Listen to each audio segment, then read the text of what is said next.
여러분이 103편에서 108편까지 읽고요. 그 중에 107편 오늘 이 구절 2개 가지고 오늘 새벽에 말씀을 나누죠. 19절 보면 19절에 이에 그들의 고통 때문에 여호와께 부르짖음에 그가 그들의 고통에서 그들을 구원하셨다 되어 있습니다. 고통 때문에 여호와께 부르짖었다 이렇게 되어 있습니다.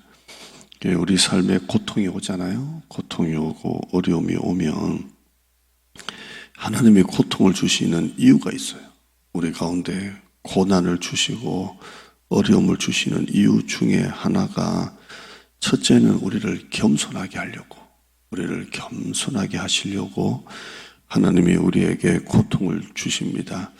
그 위에 12절 가봐요. 12절 가보면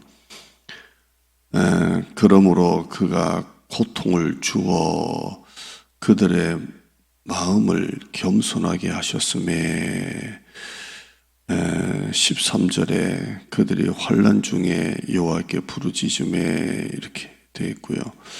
우리가 읽은 이 19절에도 19절 앞에 보면 미련한 자들은 그들의 죄악 길을 따르고 17절에 그들의 악을 범하기 때문에 고난을 받아 이렇게 되어 있습니다. 그러니까 하나님이 우리 삶에 고통을 주시는 이유는 우리를 겸손하게 하시려고, 그 죄에서 우리를 낮추셔서 겸손하게 하시려고 하는 것 같아요.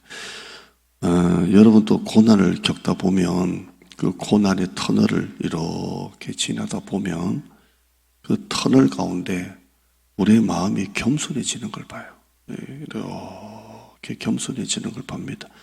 하는 일마다 다 잘 되고 승승장구하고 형통하면 사람의 마음은 이상하게도 마음이 부유해져요.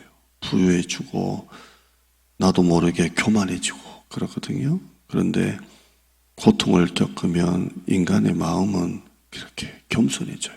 겸손해집니다.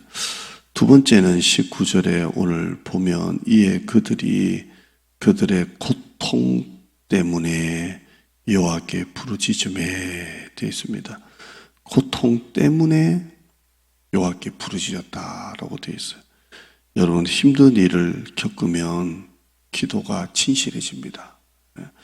자꾸 힘든 상황이 계속되면 기도가 건성으로 기도할 수가 없어요. 고통이 오면 하나님께 부르짖는데 그 부르짖는 기도가 간절한 기도, 부르짖는 기도가 돼요. 여러분도 그런 거 느끼잖아요. 모든 게 다 잘 될 때 여러분이 하는 기도하고 고통이 왔을 때 그 고통 때문에 기도하는 기도가 다른 기도가 돼요. 오늘 이 시편 저자가 고통 때문에 여호와께 부르짖었다 이렇게 말하고 있습니다. 여러분 삶 속에 일어나는 여러 가지 어려움 때문에 여호와께 부르짖는 여러분 되시기를 바랍니다. 기도는 그때 간절해지는 거예요. 그때 진실해지는 겁니다. 이에 그들의 고통 때문에 여호와께 부르짖음에 어제 우리가 읽었던 시편 90편 15절에 보면 그들이 환난 당할 때에 내가 그와 함께하여 그를 건지고 이런 말이 있거든요.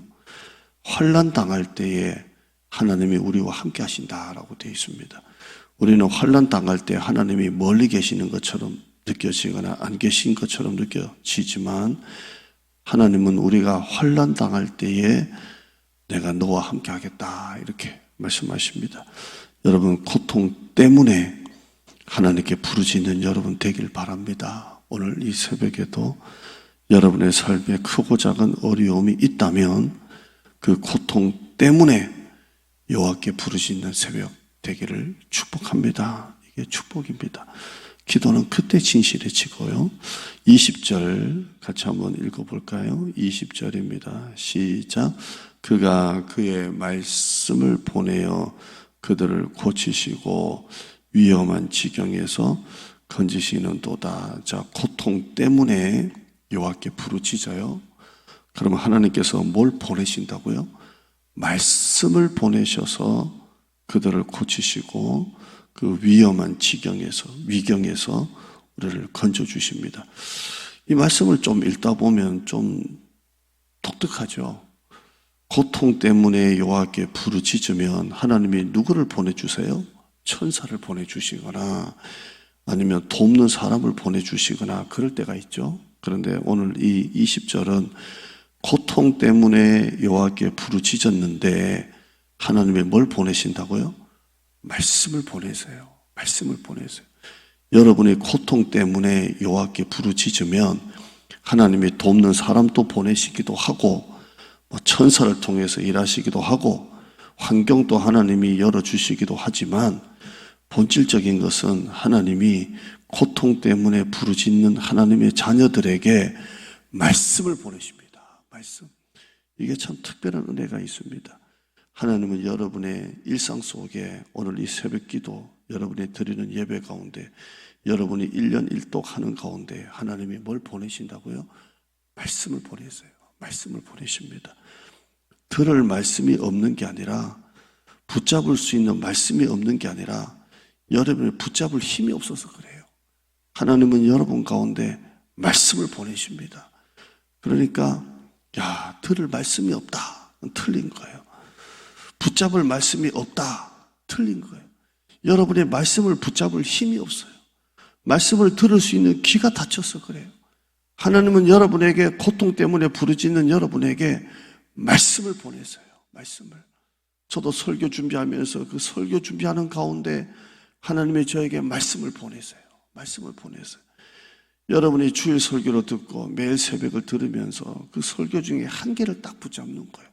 하나님은 여러분의 그 예배 가운데 한 개는 꼭 말씀을 보내십니다.